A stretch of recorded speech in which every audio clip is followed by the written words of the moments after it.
Hi guys, welcome to the fifth video of chapter 11. This video is going to be all about vapor pressure, and if you want to read more about vapor pressure, which I highly recommend because this is a little abstract, it's 11.5 in your book.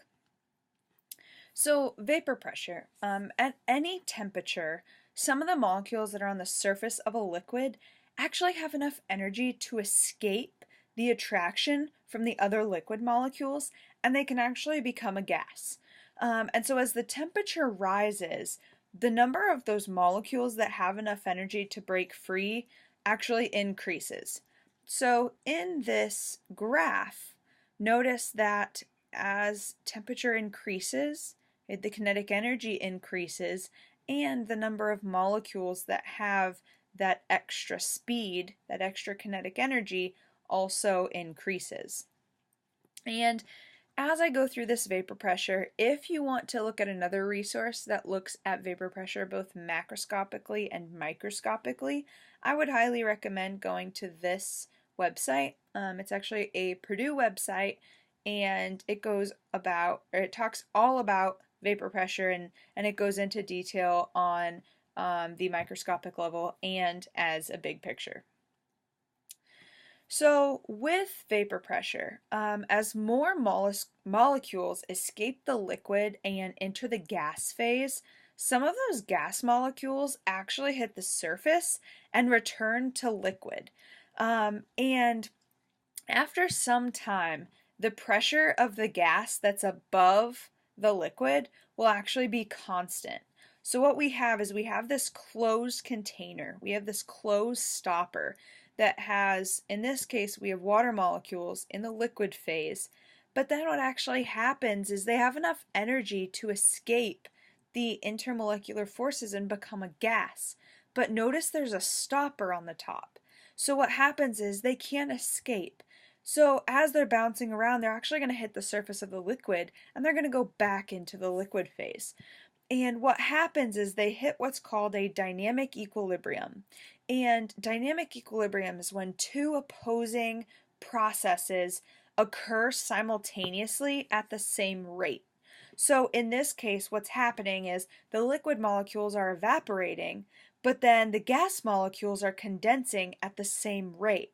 So it may look like nothing is happening at equilibrium. We can't actually see it because there's no net change in the system.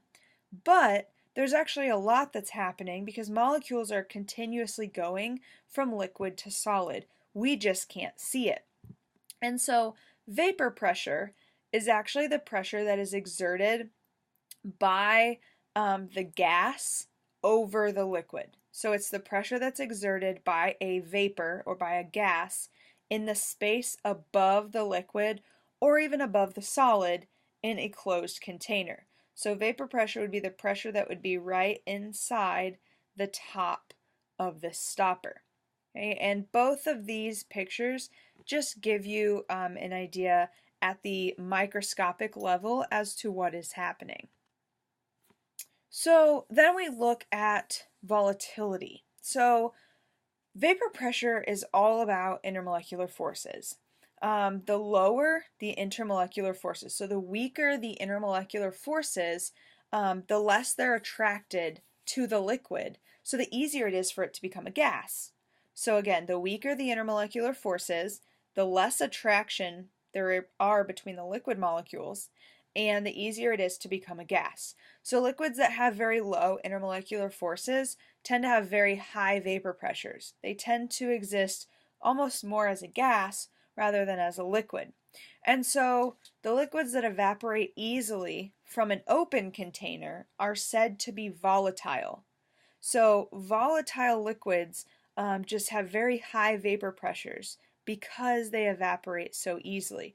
Typically the heat that is absorbed just from room temperature is usually enough to make these substances evaporate so quickly. And some examples are gasoline and nail polish remover, which is acetone. Now, if you think about both of those substances, they have a very distinct smell. Well, the reason they have that distinct smell is because there's a lot higher vapor pressure. There's a lot more gas. And so when you open a container, you actually can smell the vapor. And those are some examples of volatile liquids, which have very high vapor pressures.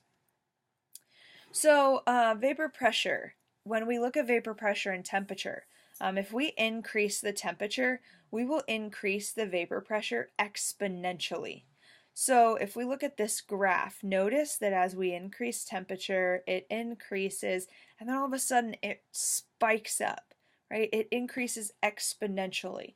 And that's because at higher temperatures, the molecules have enough energy to overcome the intermolecular forces that hold them in the liquid phase. So when we increase the temperature of a liquid, the molecules are moving faster, and as molecules move faster, they have more energy. And when they have more energy, they can overcome the intermolecular forces. And so increasing the temperature is going to increase the evaporation, will produce more vapor molecules, so more pressure in that space above the liquid.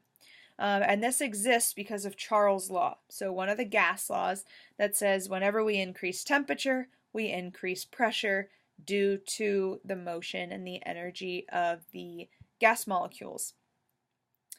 So one way to remember it is if you just remember heat them up, speed them up. Right? So as you heat up the molecules, you speed them up, and when it comes to vapor pressure, you move them out. So you heat them up, you speed them up, you move them out. Increasing the temperature increases the kinetic energy, which facilitates the escape of the gas molecules and the speed of the molecules that are escaping.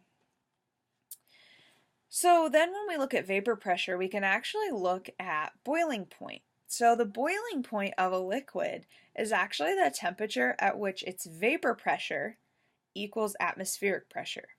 So when a liquid boils, the vapor pressure above the liquid must equal the external pressure that's acting on the liquid. Typically, that is going to be the atmospheric pressure. And if we actually look at this graph down here, okay, notice as temperature increases, the vapor pressure increases, and its boiling point is when the vapor pressure equals atmospheric pressure. So typically for us, atmospheric pressure is close to standard pressure. It's not always exactly, but usually it's close. However, if we want the boiling point at standard pressure, that's called the normal boiling point. So the normal boiling point is the temperature at which a liquid's vapor pressure is equal to standard pressure. So this graph up here actually shows the normal boiling points of different liquids. So we actually have 1 atm or 760 millimeters mercury. We can actually read this graph to determine the normal boiling point.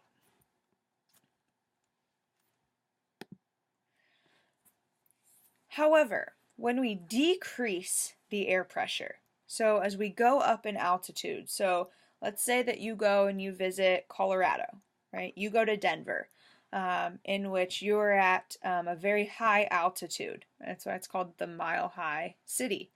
As you're in Denver and you're in your hotel and you decide, you want to eat something. Well, because you have increased altitude, you've actually decreased the air pressure. So when you've decreased the air pressure, that's actually decreased the pressure and the temperature at which a liquid will boil. So because you've gone up in altitude, you've decreased air pressure. And if you look back at this slide, right, the boiling point is the temperature at which its vapor pressure equals atmospheric. So we've actually reduced the pressure that vapor pressure must equal to boil. And so because we've reduced the pressure, we've reduced the temperature at which that will boil. Now if we've reduced the temperature, what that means is the food is not going to cook as fast. So when you go up in altitude, you lower the air pressure, you lower the boiling point, and your food doesn't cook as fast, so you have to actually cook it for longer. That's why you have the high altitude cooking directions on boxed foods. So there are two ways that we can get a liquid to boil. we can increase the temperature or we can decrease the pressure above the liquid.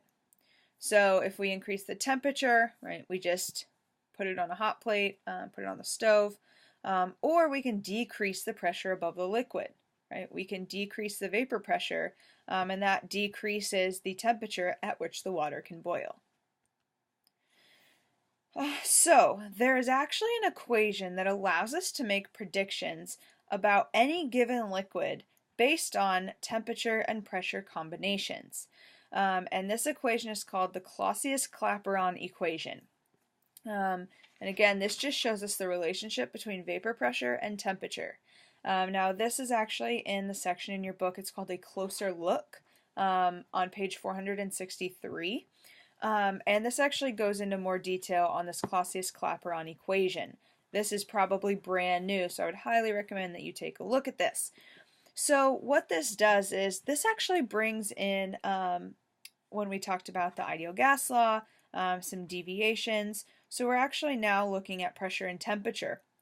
The natural log of the vapor pressure of a liquid is actually inversely proportional to its temperature.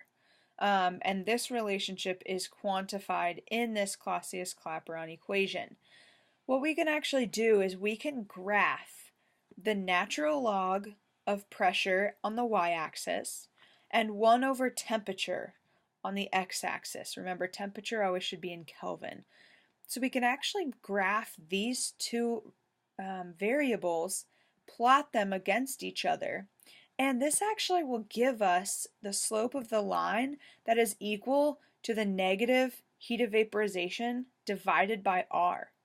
So what this equation actually lets us do is it lets us not only compare pressure and temperature, but we can also find the heat of vaporization of this liquid. And so when we plot this, we actually find that we can use the equation of a line. So the natural log of pressure is equal to y. If we use mx plus b, m is actually the slope, which is negative delta H of vaporization divided by R. And then x is our 1 over t plus our y-intercept. And in this case, c is just some constant. It's different for each liquid.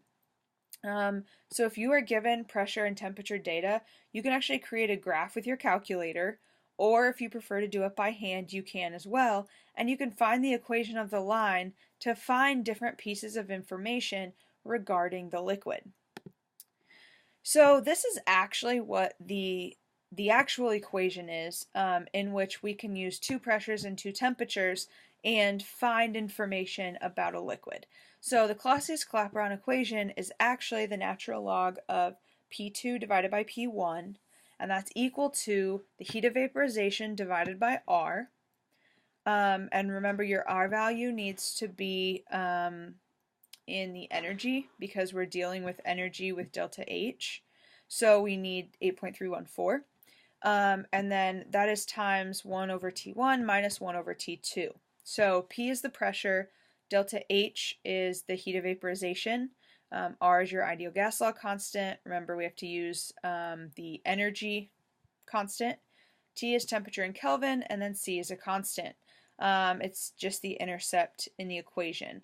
You guys are actually going to do some calculations, and you'll actually ignore it when you do calculations with the Clausius-Clapeyron equation. So that is actually it for this video. A couple things just to summarize. So in general, as your intermolecular forces increase, vapor pressure decreases.